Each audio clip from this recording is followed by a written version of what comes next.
Welcome to Life is Brutal. I'm Anthony. Normally we're analyzing beer history and beer styles and all things beer, right? However, we are going to take a bit of a detour and we're going to talk about hard seltzer. Now you may be wondering, why is a beer-centric YouTube channel going to dedicate an entire video, an entire episode to hard seltzer? Well, maybe because it's actually beer? You'll see what I mean. If you've never had a hard seltzer, it's pretty much exactly what it sounds like. It's carbonated seltzer water that has alcohol in it. Now that might not sound so appealing initially. However, the real benefit to hard seltzer is its amazing range of flavors. You can find a hard seltzer in pretty much every style and flavor. If you want it, you can probably find it in a hard seltzer flavor. Now, I will caveat that by saying flavor is not consistent amongst all the different types of brands that are out there. Some are certainly more appealing, while others are incredibly artificial and plasticky tasting. Additionally, many of the seltzers kind of live up to that old LaCroix meme where they talk about how it kind of tastes and feels like TV static. That's probably the reason why if you look at like a White Claw can, it's going to say right on the label that it's a spiked sparkling water with a hint of ruby grapefruit. But the interesting thing about hard seltzer is that for as many fans that they have, there's just as many haters. So it is this weird category of alcoholic adult beverages that just seem to tear communities apart, you know? There's haters in the beer community, in the wine community, in the spirits community, but there's also lovers of hard seltzer in all those same groups. So today I really want to analyze the history of hard seltzer, why people like it, and most interestingly to me, why many people are considering it a beer. In 2019, the world of alcoholic beverages was flipped on its head thanks to the arrival of hard seltzers. Hard seltzers rapidly grew in popularity thanks to the insane amount of hype surrounding the brand White Claw. White Claw was initially introduced in 2016 by the Canadian adult beverage powerhouse Mark Anthony Brands, who have a long history of making trendy and easily drinkable alcoholic drinks such as Mike's Hard Lemonade. Now, as much hate as White Claw gets for being like the trendy drink for Gen Z and millennial drinkers, I actually think it was an absolute stroke of brilliance, an absolute genius marketing strategy. The name White Claw is derived from surfing terms where three perfect crests follow each other to the shore, making ideal wave riding conditions. And absolutely, undeniably, White Claw lives up to that namesake. White Claw founder Anthony von Mandel describes the inspiration of White Claw seltzer as a meeting point of three converging trends observed in the adult beverage market. For one, casual drinkers who want to participate in social events but do not like beer or hard liquor. Two, drinkers looking for lower calorie options. And three, younger drinkers who are looking for something new that can be easily marketable. White Claw Summer 2019, baby. Fuck those glasses. And as I said, it's an undeniable fact that White Claw was onto something brilliant here, because from 2016 to reaching its fever point in 2019, we saw White Claw brand grow triple digits consistently year on year. I mean, I remember 2019 quite fondly. It was right before the big COVID shutdowns and everything like that, and people were drinking hard seltzers left and right.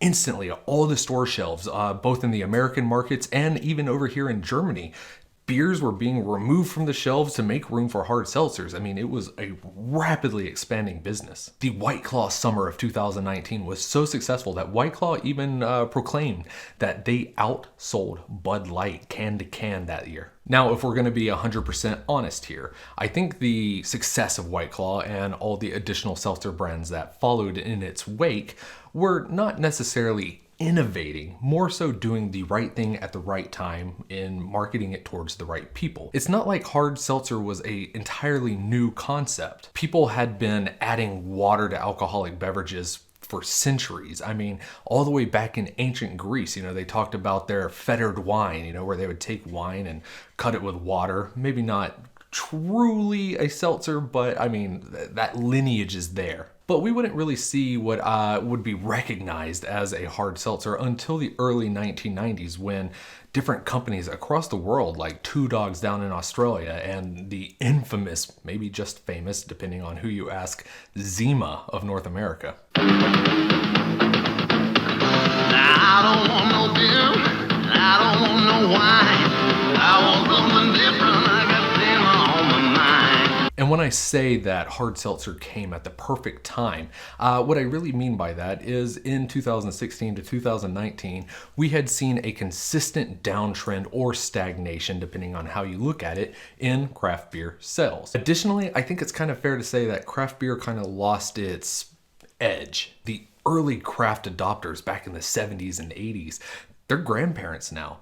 And all the craft beer boom babies, who got really into craft beer, like myself in the early 2010s, we're parents now, and our kids, many of us, they're rapidly approaching that age, where they're in high school and they're starting to experiment with alcohol. So craft beer was largely seen as not a rebellious front against big beer. It was seen as what your dad drinks. So when you combine those factors with the fact that hard seltzer does appeal to the needs and desires of younger drinkers, I mean, it is a bit more sessionable. We've seen in the craft beer industry, lower ABV beers, lighter beers, they're becoming much more popular. And seltzer is kind of like the furthest extreme of that. It was the perfect storm, every factor coming together to create a brand that would absolutely dominate and re-envision the adult beverage market. So as I said, in 2019, seeing the absolute insane success of White Claw,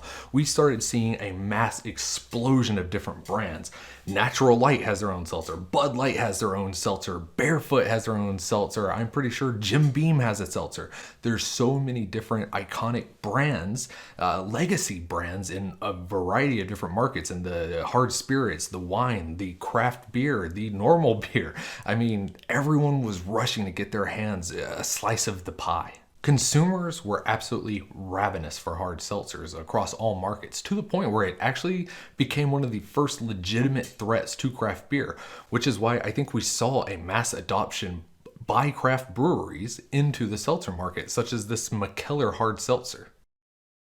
But now I don't think it's really strange to walk into any random breweries, their tap room or whatever, and find a hard seltzer on tap and, who knows what type of imaginative flavor concoctions and creations, and to see it being eagerly consumed by the locals, the regulars, and seltzer became a part of the craft beer identity. So it's probably at this point in time where we should ask the question, how is a craft brewery, people who make beer, craft beer, able to produce seltzers without any type of legal ramifications?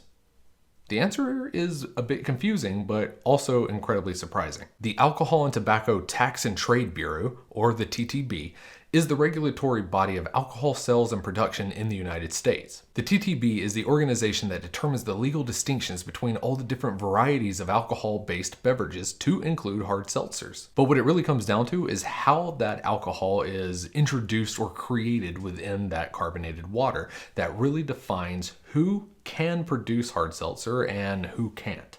Based on my understanding of the TTB guidelines, it's how that alcohol is actually introduced into the carbonated water that defines who can brew it. For example, carbonated water with wine or cider equates to a wine-based seltzer, able to be sold by wineries. A seltzer whose alcohol is derived from added spirits like gin or vodka allows a spirit-based seltzer to be sold by distilleries. And interestingly, either by design or by loophole, it's actually kind of hard to tell.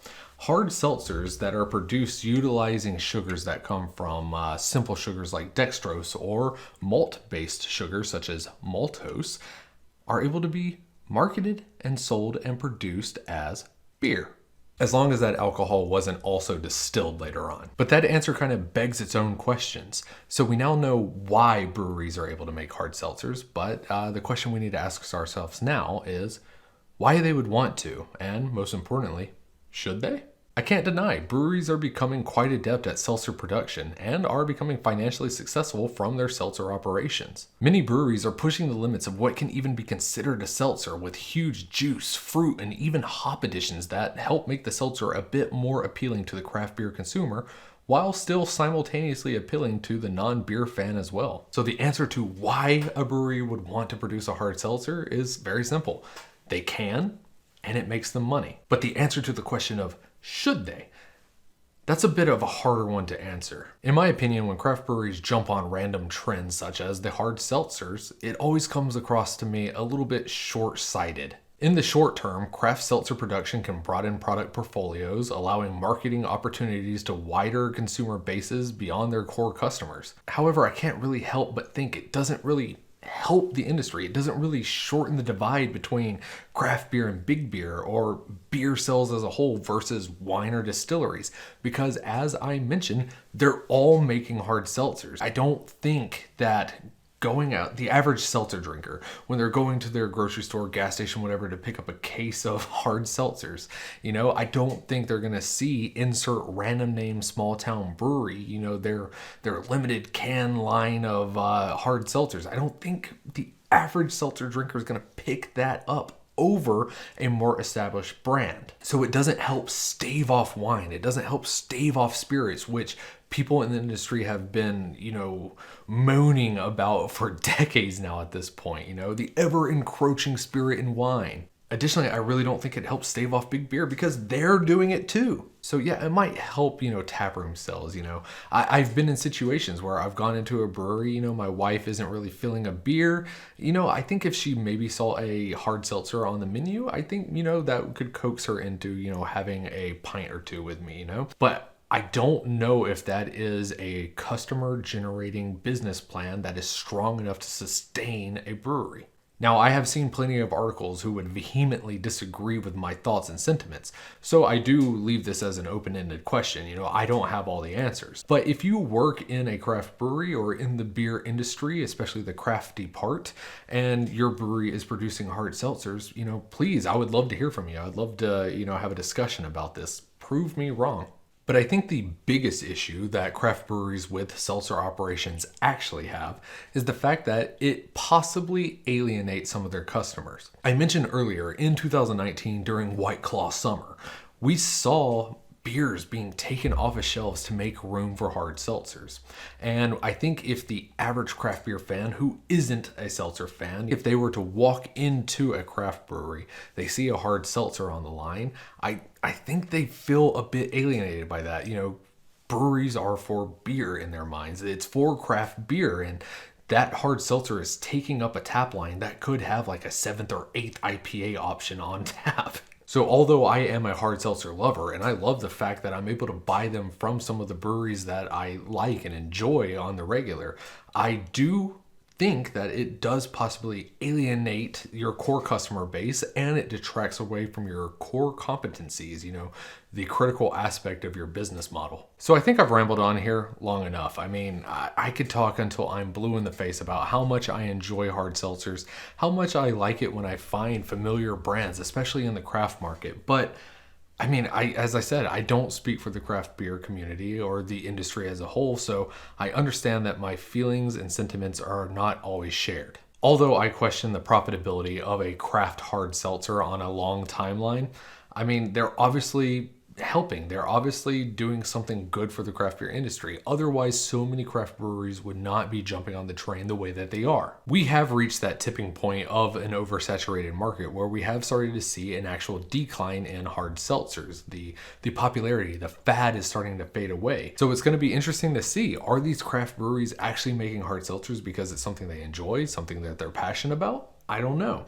I think time will tell as we start seeing them slowly evaporate away from many tap lists. But thank you very much for watching, everybody. I really hope you enjoyed. I hope you learned something about the history of hard seltzer, why it is both problematic and beneficial for the craft beer industry as a whole. And I'm incredibly interested to know what your thoughts are on hard seltzers. Do you like them? Do you not like them? Why do you feel that way? Both positive and negative. And most importantly, what are your thoughts on the fact that the US government classifies hard seltzer as a beer? It's all incredibly strange, and I bet there's a lot of strong opinions out there that I would love to read about. Remember, there's a story in every bottle, and that life is beautiful. Cheers.